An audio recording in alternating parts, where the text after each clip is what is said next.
Film Thailand tuh memang selalu berhasil bikin untuk nangis ya. Gue gak ngerti lagi gimana formulanya mereka, apa yang mereka makan, apa yang mereka omongin gitu, apa yang mereka kerjakan sih supaya bisa bikin cerita yang menyentuh hati gitu. Dari iklan-iklannya, ini filmnya, dan film itu jarang banget yang gagal. Gue suka banget sama film terbaru karya GDH yang berjudul How to Make Millions Before Grandma Dies gitu, alias Lanma. Film ini merupakan film yang sangat menyentuh, film yang sangat lucu dan hangat di waktu yang sama. Ya, ini tuh film terbaru dari GDH, diperankan oleh Bilkin yang banyak fansnya di luar sana. Selamat ya buat para fansnya, karena Bilkin bisa tampil di film sebagus ini dengan penampilan yang sangat bagus, dengan cerita yang sangat bagus, dengan kesan yang sangat bagus. Semuanya deh, gue bisa sangat lama untuk memuji-muji, tapi film ini tuh top notch. Salah satu film yang mungkin akan dicintai oleh banyak orang karena sangat relevan. Jadi film ini itu menceritakan tentang seorang cucu yang bisa dibilang freelancer gitu, dari sebuah keluarga kecil yang memutuskan untuk cabut dari kerjaannya dan merawat neneknya supaya dia bisa dapat warisan gitu. Karena di budaya Chinese Thailand itu penerima warisan itu ditentukan oleh orang yang meninggal sebelum dia meninggal. Gimana sih? Pokoknya jadi sebelum orang meninggal, sebelum nenek atau kakek meninggal, dia itu akan memberikan warisan sesuai dengan keinginan dia. Dan keinginan dia itu biasanya berdasarkan siapa yang paling baik sama dia. Itu yang tergambar di film ini. Dan dia menyadari dari temennya yang sukses melakukan hal serupa, bahwa kalau dia menyayangi neneknya gitu ya, merawat neneknya, dia akan bisa mendapatkan warisan gitu. Filmnya sederhana secara premis gitu, jadi tentang seorang cucu yang gak pernah peduli sama neneknya, tiba-tiba peduli dan neneknya curiga gitu. Nah, neneknya ini itu mengalami kanker gitu, dan sebenarnya keluarganya nggak mau ngasih tahu kalau neneknya tuh punya kanker. Nah, dia ngaku kalau misalnya neneknya punya kanker, gitulah ya. Itu filmnya secara cerita sederhana, tapi filmnya sangat dalam banget, sangat relevan, bisa mengcapture sesuatu yang mungkin di masyarakat kita jarang diomongin untuk sebuah film gitu ya, tapi sering terjadi, yaitu warisan. Kalau di kita tuh ada istilah kuburannya belum kering gitu ya. Ini tuh bahkan di film ini penggambarannya orangnya belum meninggal, tapi udah ribut untuk ngomongin siapa yang akan dapat apa gitu. Dan bisa jadi terjadi juga di society kita, di masyarakat kita, bahwa ada beberapa keluarga yang ketika keluarganya belum meninggal udah sibuk ngurusin warisannya. Nah, itu tuh film sangat relevan banget buat kalian atau orang-orang yang pernah merasakan atau melewati itu. Dan soon kita kan akan gitu juga ya. Kita mungkin sekarang masih di fase yang menunggu warisan atau berhak mendapatkan warisan, tapi kan lambat laun ketika kita menjadi tua, kita juga punya tradisi dan juga kewajiban untuk meneruskan warisan kita ke siapa gitu kan. Itu sih, itu yang akan sangat relevan ke semua orang gitu yang punya keluarga dan punya permasalahan di warisan. Gue suka caranya mengcapture dengan sangat sederhana, dengan pendekatan yang sensitif gitu, bahwa filmmaker tahu apa sih yang dipikirkan oleh orang, bagaimana mempotret saudara-saudara yang kaya, saudara yang nggak bisa apa-apa, cuma bisa ngerepotin, dan saudara yang tulus gitu.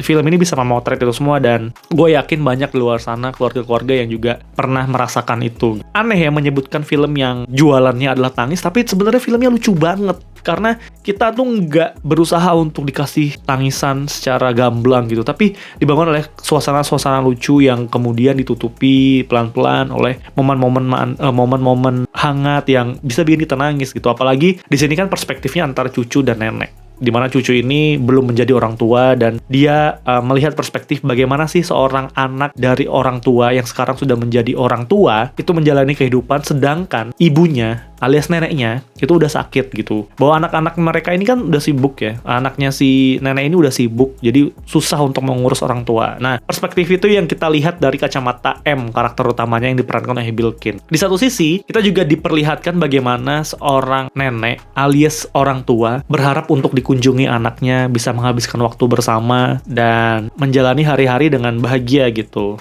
Nah, itu kan sulit untuk tercapai karena anak-anaknya udah pada sibuk. Itu jadi kompleksitas itu bisa diceritakan secara sederhana lewat gambaran-gambaran kebiasaan yang dilakukan oleh orang tua gitu. Nenek gua atau nenek kalian gitu kan, mungkin ada beberapa yang masih aktif untuk bekerja. Nah, di film ini si nenek itu aktif bekerja, setiap pagi masih bangun untuk dagang gitu, dan si cucunya ngebantu, si M ini ngebantu. Itu sangat mungkin penonton Asia Tenggara mungkin pada umumnya itu bisa sangat relevan, karena memang nenek-nenek di Asia gitu di masyarakat kita yang pada banyak yang sehat dan semangat untuk melakukan aktivitas, terutama jualan gitu sih. Di satu sisi memang film ini juga kadang-kadang membuat gue miris gitu ya. Gini ya fase hidup, lahir, tumbuh, dewasa, tua, hidup menyendiri lagi gitu. Dan itu akan dilewatin gitu. Tinggal gimana kita menyikapinya gitu dan mempersiapkannya untuk keturunan kita. Itu sih, itu esensi yang menurut gue sangat bagus di film ini. Bahwa kedekatan cucu dan nenek dan keluarga-keluarga itu sangat penting untuk dibangun, untuk menciptakan keharmonisan dari keluarga itu sendiri. Karena nanti pada dasarnya ada beberapa pihak dari keluarga yang ribut soal warisan gitu, dan gimana cara dia menyikapinya ya. Apalagi film ini juga punya adegan di mana lu akan nangis kejer meskipun lu sepanjang film berusaha untuk nggak nangis. Ada satu itu di ending adegannya, dan film ini sepanjang film itu membuat gua skeptis sama karakter utamanya. Gua nggak peduli karena si M ini karakternya nggak tulus. M ini cowok yang udah dewasa yang bisa mendapatkan uangnya sendiri, tapi dia memutuskan untuk merawat neneknya supaya dapat warisan. Udah nggak tulus banget kan niatnya. Nah, jadi sepanjang film di mana ada adegan-adegan hangat yang banyak membuat orang menangis, gue tuh nggak nangis karena gue tahu bahwa karakter ini tidak tulus. Tapi ketika karakter ini menyadari bahwa dia tidak tulus, disitulah gue mulai empati, disitulah gue boleh menyadari bahwa film ini mengarahkan kita untuk menyadarinya bersamaan dengan karakter utamanya, si M ini. Jadi gue sangat dibentuk untuk tidak empati dulu, sampai akhirnya gue sangat empati dengan karakter M dan merasakan apa yang dirasakan juga oleh M gitu ya. Itu sih, film ini tuh sangat terjerking anjing. Karena filmnya bisa bikin nangis banget. Sulit untuk diucapkan lewat kata-kata, tapi percayalah sama gue bahwa film ini dijamin bisa membuat lo menangis terisak-isak gitu ya. Apalagi buat lo yang pernah merasakan kehilangan orang tercinta, nenek, atau orang yang kalian sayangi, dan menyadari bahwa hidup itu akan berakhir seperti ini. Bagaimana kita menghabiskan waktu dengan dia di masa-masa terakhirnya, itulah yang sangat penting. Itu sih kenyataan yang harus kita terima, dan film ini merefleksikan banget betapa kehidupan keluarga itu begitu dinamis gitu. Ada yang baik, ada yang menyebalkan, ada yang tulus, ada yang berharap, ada yang tidak berharap, dan itu sangat menggambarkan kehidupan keluarga yang ada. Kan gak semua anggota keluarga itu putih banget gitu ya, pasti ada hitam-hitamnya lah, pasti ada abu-abunya lah. Nah, film ini tuh berhasil menggambarkan itu dengan sangat baik. Gue sangat suka filmnya. Gue tidak bisa berhenti untuk merekomendasikan film ini.